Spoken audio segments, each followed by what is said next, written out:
नमस्ते दोस्तों, स्वागत है तुम्हारा मेरे चैनल पर। आज की कहानी इतनी खतरनाक है और इतनी गर्म है कि सुनते ही तुम्हारा पूरा शरीर सिहरने लगेगा। मैंने अपनी अलमारी से वो जादुई गुलाबी गोली निकाली जो मेरे पति को रात में एक जानवर बना देती थी।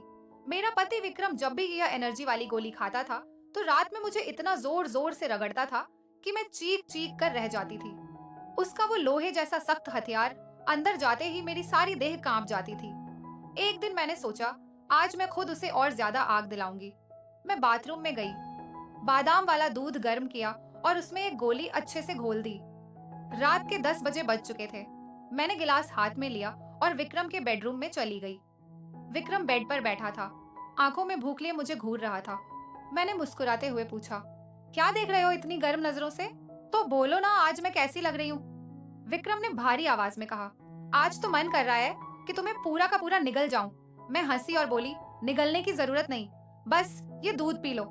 विक्रम ने गिलास छत से लिया और एक सांस में पूरा दूध पी गया। बस कुछ ही मिनट बाद उसकी आंखें बदल गईं। उसने मेरी कमर को जोर से पकड़ा और अपनी तरफ खींच लिया।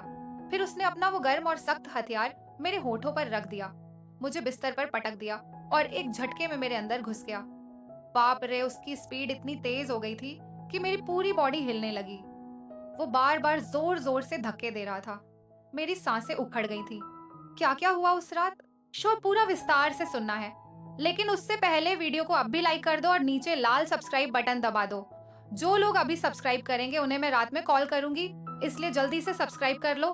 तो देर मत करो, जल्दी से सब्सक्राइब कर लो। चलो अब कहानी आगे बढ़ाते हैं। मेरा नाम प्रिया है। मेरी उम्र 32 साल है, लेकिन मैं अभी भी बिल्कुल जवान और फ्रेश लगती हूँ। किसी भी लड़के को एक नजर में अपनी ओर खींच सकती हूँ। दिल तो मेरा हमेशा 18 साल का ही रहता है। जब मैं सिल्क की नाइटी पहनती हूँ तो मेरी पूरी देह साफ साफ झलकती है। मेरी गोरी चमकती त्वचा पर लाइट पड़ते ही लगता है मानो मैं कोई अप्सरा हूँ। अब बात करते हैं मेरे 21 साल के छोटे भाई रोहन की, जो अब मेरा हो चुका है। उसकी मासूमियत और छुपी हुई भूख ने मेरे अंदर आग लगा दी है। जब वह मेरी तरफ देखता है तो उसकी आंखों में वह गहरी प्यास साफ दिखती है, जैसे वह कोई गर्म ख्वाब बार बार जी रहा हो। कभी वह मुझसे कहता है, दीदी दी आज तुम तो पूरी रात जलाने वाली लग रही हो। इसीलिए मेरे पति राजेश कभी कभी ऑफिस से जल्दी आकर मुझे चुपके से अपनी बाहों में भर लेते हैं। हम शहर में रहते हैं क्योंकि मेरे पति प्राइवेट जॉब करते हैं। मेरी 4 साल की एक बेटी भी है, इसलिए मेरी छातियां भी अब और भारी भारी हो गई हैं। पति को अपना फर्ज समझकर रोज उनकी मालिश करती थी। भले ही हमारी शादी को 8 साल हो चुके थे, लेकिन मेरे पति अभी तक मुझे बहुत गहरे जोश से प्यार करते थे। अच्छा से मेरा मतलब है, सब कुछ चूस चूस कर पी जाते थे। वैसे आमतौर पर उनका स्टाइल ही ऐसा था, लेकिन मैं हमेशा साफ सुथरा रखती थी और कभी कभार लिपस्टिक भी लगा लिया करती थी। पिछले महीने कुछ ऐसा हुआ जिसका हमें कभी शक भी नहीं था। शाम को मेरे पति राजेश घर लौट रहे थे। उनके ऑफिस के किसी साथी की पार्टी थी, इसीलिए सबने उन्हें बहुत पीला दिया था और वह कार से घर आ रहे थे। आते वक्त उनकी कार का एक्सीडेंट हो गया। इस हादसे में उनकी कमर में चोट लग गई और दो डॉक्टर ने कहा कि ठीक होने में कम से कम 8 से 9 महीने लगेंगे। यह सुनकर मेरा दिल बैठ गया। राजेश का दर्द भले ही शारीरिक था, लेकिन मेरे मन में एक गहरी बेचैनी और सूखा भर आई। जब मैंने उन्हें अस्पताल में देखा, उनकी आंखों में पीड़ा साफ छलक रही थी। मैंने तुरंत उनके पास जाकर उनका हाथ पकड़ लिया। इसी वजह से मेरा छोटा भाई रोहन उन्हें देखभाल के लिए आ गया था। राजेश ने रोहन को यहाँ रुकने को कहा क्योंकि वह ठीक से उठ भी नहीं पा रहे थे। मुझे ही दुकान से सामान लाना और बाहर के काम करने पड़ते थे।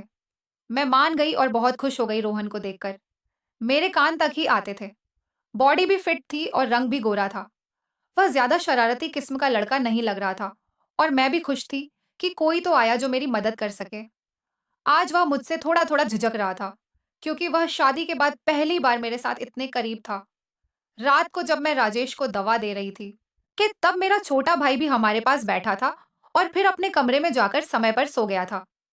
राजेश के चेहरे पर थोड़ी सुकून की लकीर थी, लेकिन वह अभी भी दर्द में था। तभी मेरी सारी भावनाएं बाहर निकल आईं। मैंने राजेश के पास बैठकर कहा, वह भी क्या दिन थे जब आप रोज मुझे मसाज देते और अपना सामान अंदर डालते थे। राजेश यह सुनकर हल्के से हंसने लगे। क्या हो गया मेरी जान, आज तो पूरी मस्त लग रही हो। मैंने कहा, नहीं जी, आपको तो मजाक सूझ रहा है और इधर मेरी हालत खराब है। सच बताऊं तो इस सूखे ने मेरा बुरा हाल कर रखा है। मेरे पति बोले, मैं तुम्हारा दर्द समझता हूँ। प्रिया, मेरा भी बहुत मन करता है, लेकिन क्या करूँ? मैं तो ठीक से हिल भी नहीं सकता। बस थोड़े दिन और सब्र कर लो। फिर देखना मैं इस तुम्हारे फूल का क्या हाल करता हूँ। तभी मैंने कहा, सो थोड़े दिन नहीं, पूरे 8 महीने बाकी हैं ठीक होने में, और मेरा तो 1 महीने में ही यह हाल हो गया। पता नहीं आगे के दिन कैसे बीतेंगे। मेरे पति मेरी उदासी मिटाने के लिए बोले, चलो वह नहीं तो कम से कम दूध ही पिला दो। डॉक्टर ने भी कहा है। तभी मैंने हंसते हुए कहा, आपके नसीब में तो वह भी नहीं है, क्योंकि आपकी बिटिया ने पी लिया है। हम दोनों जोर जोर से हंसने लगे। मेरे पति मुझे खुश रखने की पूरी कोशिश करते थे, लेकिन मैं क्या करूं? सब बेकार था। थोड़ी देर बाद राजेश सो गया, क्योंकि उनकी दवाइयों में नींद की गोलियां भी थी। लेकिन मुझे नींद कहाँ आ रही थी। इसीलिए मैं खड़ी होकर रोहन को देखने चली गई कि वह सोया है या नहीं। लेकिन वह अभी तक जाग रहा था और मोबाइल देख रहा था। मैंने उसके कमरे में जाकर कहा, क्या हुआ रोहन? 12 बजे बज चुके हैं और तुम अभी तक नहीं सोए। लगता है तुम्हारे मन नहीं लग रहा है। वह उठकर बैठ गया और बोला, नहीं दीदी, ऐसी बात नहीं है। बस यूं ही फोन देखते देखते देर हो गई। फिर उसने पूछा, दीदी आप भी तो नहीं सोई? मैंने कहा, मुझे तो आजकल नींद ही नहीं आती। रोहन ने पूछा, क्यों, क्या बात हो गई? मैंने हंसते हुए कहा, नहीं वो मैं तुम्हें नहीं बता सकती। जब तुम्हारी शादी होगी तो तुम्हें खुद ही पता चल जाएगा। मेरे मुंह से ऐसा सुनते ही रोहन ने अपनी नजरें नीचे कर ली और अंदर ही अंदर मुस्कुराने लगा। तभी मैंने कहा, अरे, तुम तो इतनी सी बात पर शर्मा गए। अच्छा बताओ, अभी तक कोई लड़की लाइन की है या नहीं? न, रोहन कुछ नहीं बोला। उसे अभी भी झिझक थी। तभी मैंने उसका हाथ पकड़ा और कहा, अरे पागल, अपनी दीदी से इतना मत शर्माओ।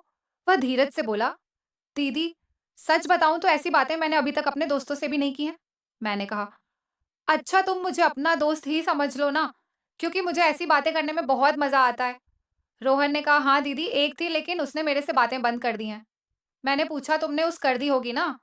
रोहन बोला, नहीं दीदी, सच बताऊं तो मैंने उसे ठीक से छुआ भी नहीं था।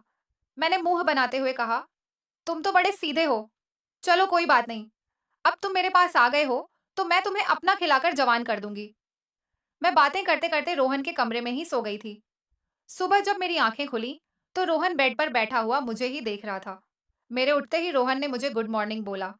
जब मैंने पूछा, क्या देख रहे हो, तो वह बोला, दीदी, वी आप सच में बहुत हॉट हो। मैं मुस्कुराते हुए बोली, अच्छा, तब तुम सुबह सुबह हॉटनेस का मजा ले रहे हो और रात को तो बड़े शर्मा रहे थे। वो मुस्कुरा के पूछने लगा, दीदी, आप बुरा ना मानो तो एक बात पूछ सकता हूँ? मैंने कहा, अरे पागल, मैं क्यों बुरा मानूंगी? पूछो, क्या पूछना है उसने? मुझसे कहने लगा, दीदी सच सच बताना, आप जो 2.5 किलो की ये थैलियां लिए घूमती हो, आपको भारी नहीं लगता क्या? वो उसकी अब बात सुनकर मेरी हंसी छूट गई। इसके बाद रोहन मुझसे काफी खुल गया था और अब वह मुझसे ज्यादा शर्म नहीं करता था। इससे मैं भी बहुत खुश थी, क्योंकि अब मेरा भी समय अच्छे से बीतने लगा था। रोहन को आए हुए 19 दिन बीत चुके थे और वह मुझसे काफी घुल मिल गया था। वह बाहर के सारे काम कर देता, बाजार से सामान ले आता और अपने जीजा को भी सहारा देता। मेरी तो बहुत सेवा करने लगा था। शाम को मेरा सर भी दबा दबा देता और कभी कभी मेरे शरीर को भी गहरा सुकून देता। लेकिन मेरी चाहत दिनों दिन बढ़ रही थी और मैं मेरे पति की हालत अब भी वैसी ही थी। अब सब कुछ मेरी बर्दाश्त के बाहर हो चुका था। मैंने सोचा कि अब तो रोहन ही है जो मेरी मदद कर सकता है।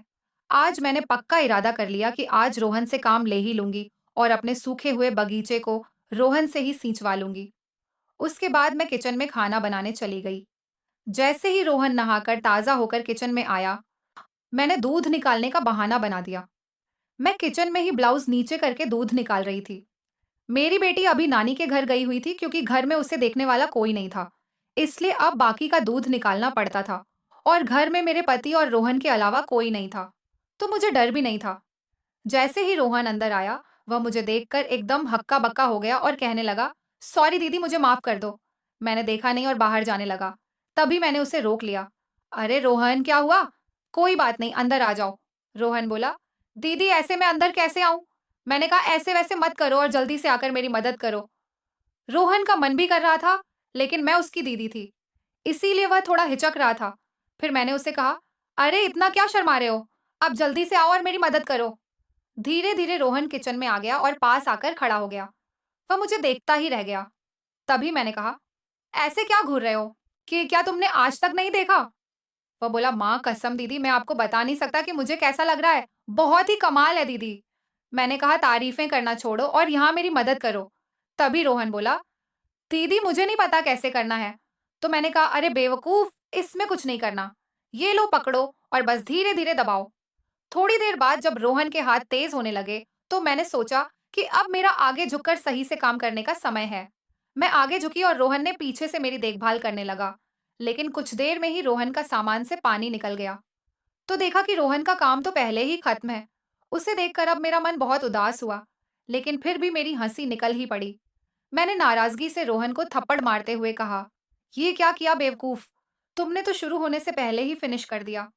इसके बाद जैसे ही रोहन का जोश उतरा, उसने हड़बड़ाते हुए कहा, सॉरी दीदी, वो सॉरी, वो मैंने ऐसा कभी नहीं किया, इसलिए मुझसे ऐसा हो गया। मैं अभी जाकर साफ करके आता हूँ। और उसने मेरी एक भी बात नहीं सुनी और तुरंत किचन से चला गया। मैंने भी उसे ज्यादा नहीं रोका, क्योंकि मैं समझ चुकी थी कि यह उसके लिए इतना आसान नहीं होगा। इस चक्कर में आज खाना भी लेट हो गया था, इसीलिए मैंने जल्दी से खाना तैयार किया और राजेश को कमरे में देने के लिए चली गई। वह अभी बैठे बैठे खाने का इंतजार कर रहे थे। राजेश बिल्कुल सीधे साधे और नरम दिल वाले